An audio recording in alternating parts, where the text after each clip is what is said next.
नमस्ते बच्चों, स्वागत है आप सभी लोगों का हमारे YouTube चैनल में। तो अभी हम स्टार्ट करने जा रहे हैं क्लास 11th इकोनॉमिक्स का चैप्टर नंबर 2। और चैप्टर नंबर 1 कहाँ पे है तो वो मैंने ऑलरेडी अपलोड कर दिया है, तो आप लोग प्लेलिस्ट में जा करके लेसन नंबर 1 के वीडियोस को देख सकते हो। ठीक है बच्चों, तो चलिए फिर स्टार्ट करते हैं। अभी ये जो हमारा चैप्टर नंबर 2 है ना, इसमें हम लोग क्या क्या पढ़ने वाले हैं, तो यहाँ पर हम लोग मनी के बारे में पढ़ेंगे। ठीक है, देखो यहाँ पे सबसे पहले हमको क्या सीखना पड़ेगा, इंट्रोडक्शन हम देखेंगे। उसके बाद हम देखेंगे डिफिकल्टीज इन बार्टर सिस्टम।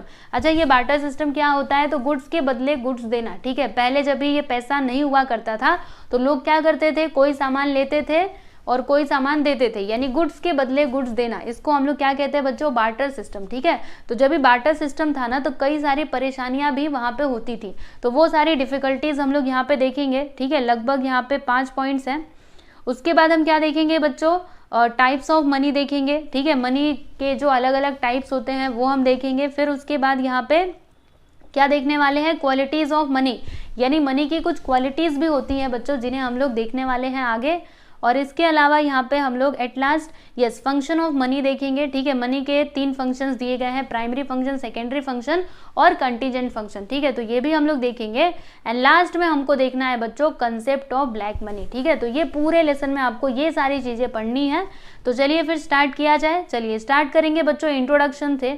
ठीक है, तो यहाँ पे मनी के बारे में हम लोग थोड़ा जानते हैं। तो इंट्रोडक्शन में क्या दिया है देखिएगा, man is an intellectual animal. अब ये इंटेलेक्चुअल एनिमल मतलब क्या, देखो बच्चों यहाँ पे हमारी बात की जा रही है। जो मनुष्य है ना वो कैसा प्राणी है, एनिमल यानी कोई जानवर नहीं बल्कि प्राणी। ठीक है, तो मैन मनुष्य कैसा प्राणी है, इंटेलेक्चुअल। इंटेलेक्चुअल मतलब क्या, जिसके पास बुद्धि हो, सोचने समझने की क्षमता है ना हमारे पास कि हमें क्या करना चाहिए क्या नहीं करना चाहिए। अपनी बुद्धि के बल पे हमने कई सारे आविष्कार किए हैं, समझ में आया।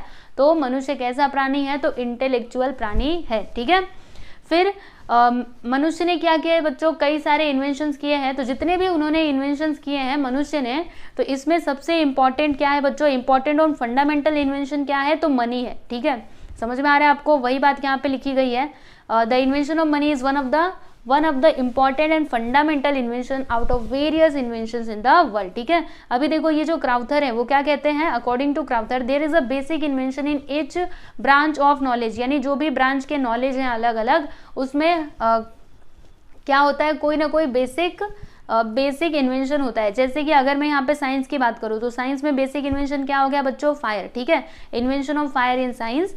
एंड इसके अलावा मैकेनिकल साइंस में क्या हो गया बच्चों, इन्वेंशन ऑफ व्हील। ठीक है, फिर आगे क्या बोला गया है कि the concept of money is an important concept which has brought about a revolutionary change in the economic life of human being. देखो बच्चों ये जो आपका मनी है, ठीक है, ये जो मनी का कंसेप्ट है ना, ये बहुत इंपॉर्टेंट कंसेप्ट है जिसने क्या किया है, जो हमारी इकोनॉमिक लाइफ है ना उसमें चेंजेस लाए हैं। और कैसे चेंजेस लाए हैं, रिवॉल्यूशनरी चेंजेस लाए हैं। किसने, मनी ने। ठीक है, मनी की वजह से ही तो आज हमारी जो लाइफ है वो इतनी आसान हो पाई है। जैसे कि पहले क्या होता था, गुड्स के बदले गुड्स दिया करते थे, तो बहुत सारी प्रॉब्लम्स वहाँ पे क्रिएट होती थी। हमें पता नहीं कि कौन से गुड का वैल्यू क्या रहेगा।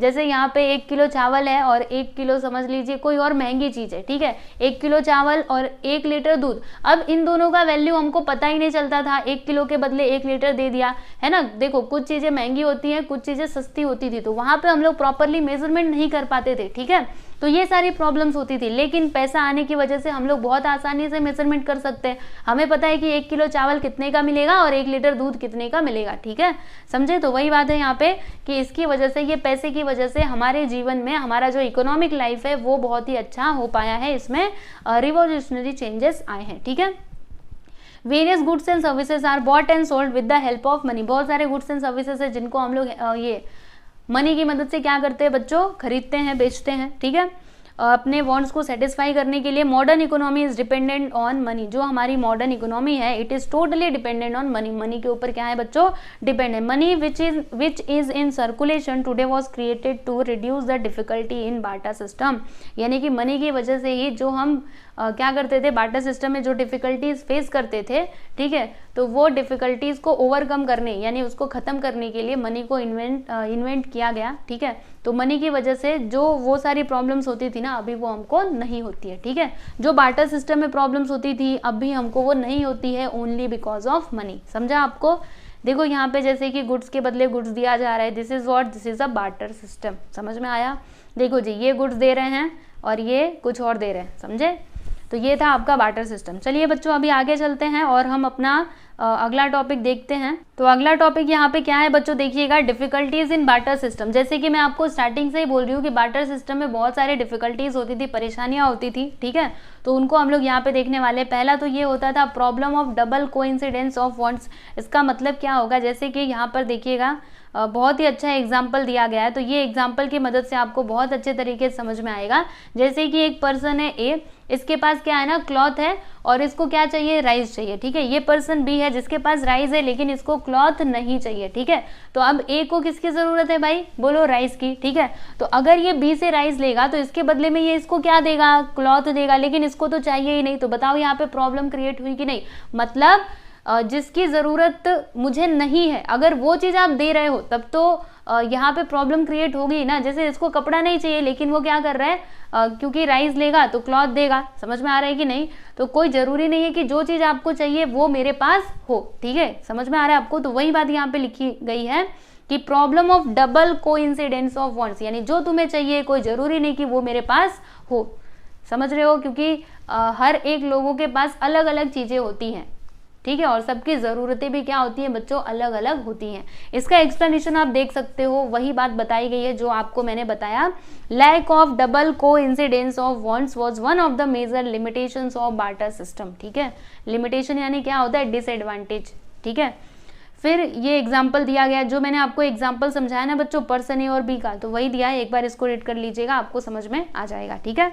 तो यहाँ पे पहला वाला जो पॉइंट था वो हो चुका है कंप्लीट। पहला पॉइंट समझा ना, अच्छे से समझ गया ना, एग्जाम में आए तभी लिखोगे ना।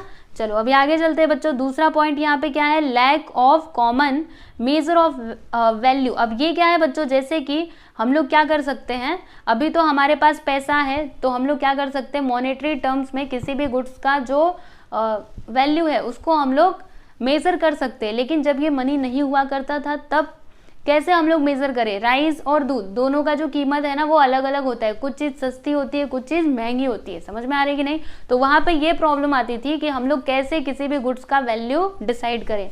तो देखो क्या दिया है, while exchanging goods for goods there was no standard unit. कोई स्टैंडर्ड यूनिट था ही नहीं, ठीक है, unit of account to determine the value of commodity.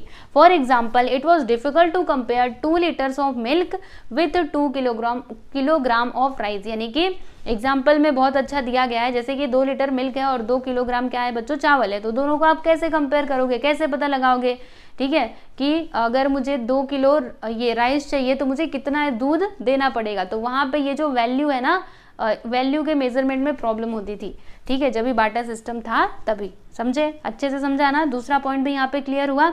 अभी तीसरा पॉइंट क्या है बच्चों, difficulties in storage of goods.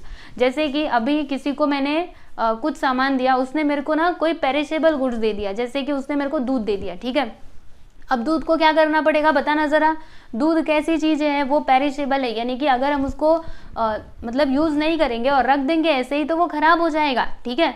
तो पहले जब ये बार्टर सिस्टम हुआ करता था तो कई लोग पेरिशेबल गुड्स भी देते थे, जैसे कि वेजिटेबल्स दे दिया, दूध दे दिया, और जो ख़राब होने वाली चीज़ें हैं वो उन्होंने दे दी। तो अभी उसको स्टोरेज करने में भी तो प्रॉब्लम होती है ना। समझ में आ रहा है आपको। तो वही बात है, difficulties in storage of goods, ठीक है। तो ये कभी होती थी बार्टर सिस्टम में। देखिए यहाँ पे वही दिया है कि it is necessary to store goods for future consumption.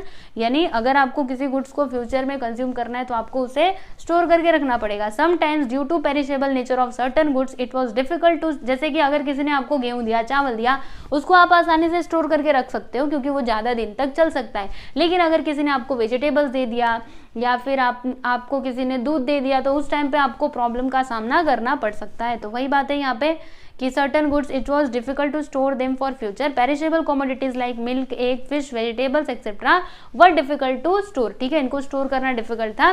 Difficulties were also experience due to lack of space required to store heavy and bulky goods. और पहले इतना स्पेस की कमी की वजह से भी जब ज़्यादा किसी ने गुड्स आपको दे दिया, ठीक है, बल्क में दे दिया, तो उसको स्टोर करना इम्पॉसिबल होता था, मतलब थोड़ा मुश्किल होता था।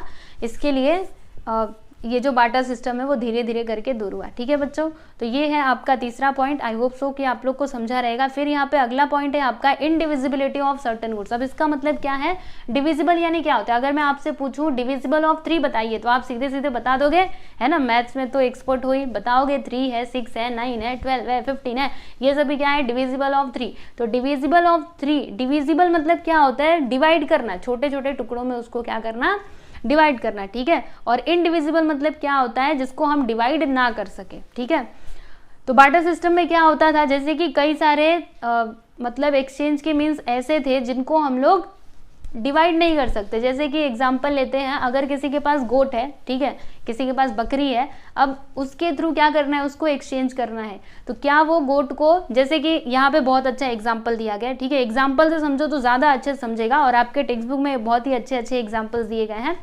जैसे एक आदमी है, ठीक है, एक पर्सन है ए और ये है जी बी, ठीक है, ये ए और ये बी।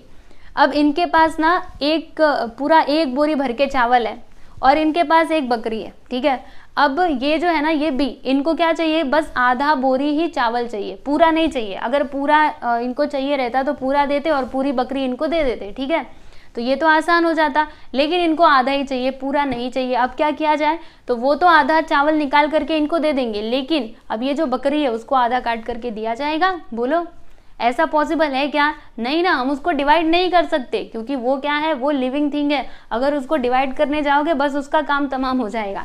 ठीक है, तो इस टाइम पे ये प्रॉब्लम आती थी, इनडिविजिबिलिटी ऑफ सर्टेन गुड्स। कुछ गुड्स ऐसे होते थे जिनको हम लोग डिवाइड नहीं कर सकते हैं। चलो इसका एक्सप्लेनेशन देखते हैं बच्चों। In barter system it was inconvenient to divide animals, house etcetera. जैसे कोई हाउस है या फिर एनिमल्स है तो उसको हम लोग डिवाइड नहीं कर सकते। ठीक है, into small parts, so it was difficult to fix proportion of one commodity in exchange for another commodity. For example, individual A has a sack of wheat, वही मैंने इधर राइस बोला था, यहाँ पे गेहूं दिया, चलेगा कोई बात नहीं। ठीक है, and he wants a goat in exchange.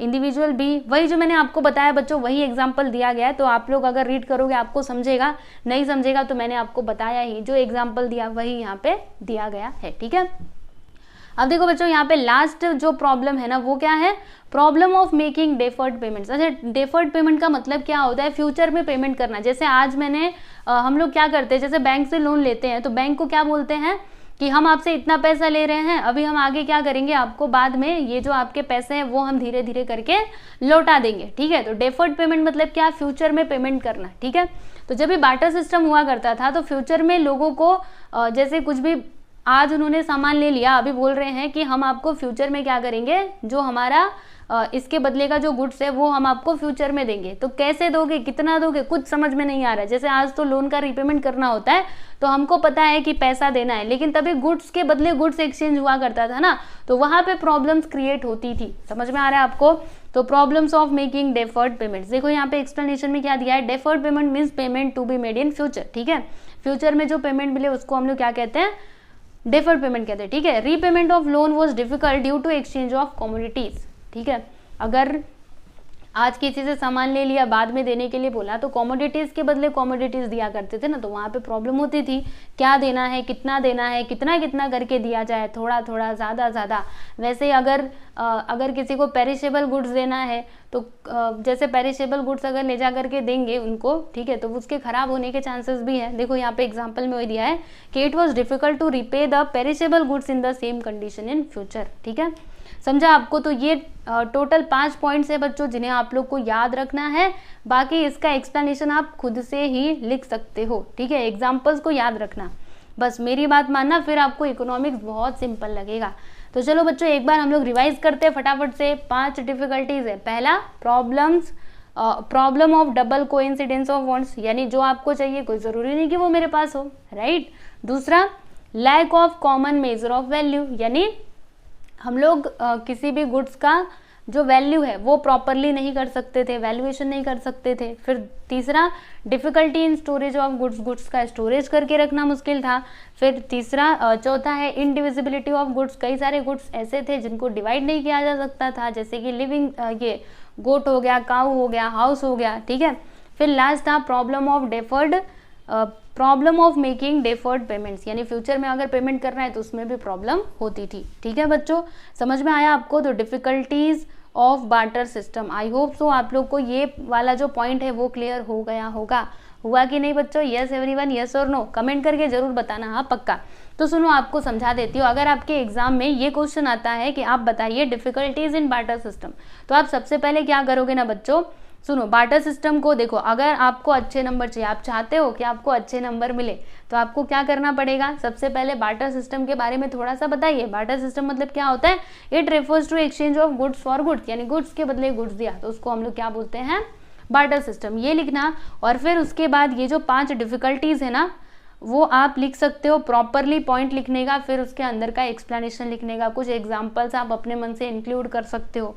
ठीक है ना, समझे? तो इस प्रकार से आंसर लिखोगे ना बच्चों तो आपको फुल टू फुल नंबर मिलेंगे, और अभी से आपकी लिखने की प्रैक्टिस होगी तो क्लास 12th में आप और भी अच्छा करोगे। ठीक है, तो आज के लिए बस हम लोग यहीं पे रुकते हैं। अभी नेक्स्ट वीडियो में हम क्या देखेंगे बच्चों, तो टाइप्स ऑफ मनी हम लोग देखेंगे, मनी के अलग अलग टाइप्स होते हैं। तो चलिए फिर मिलते हैं हम लोग नेक्स्ट वीडियो में, तब तक आप लोग प्लीज़ अच्छे से पढ़ाई करना, अभी से पॉइंट्स याद करना चालू कर दो, ताकि एग्जाम के दिन बस आपको रिवीजन करना रहे। ठीक है, चलिए बच्चों चलते हैं, मिलेंगे हम लोग नेक्स्ट वीडियो में। ओके, चलो नमस्ते।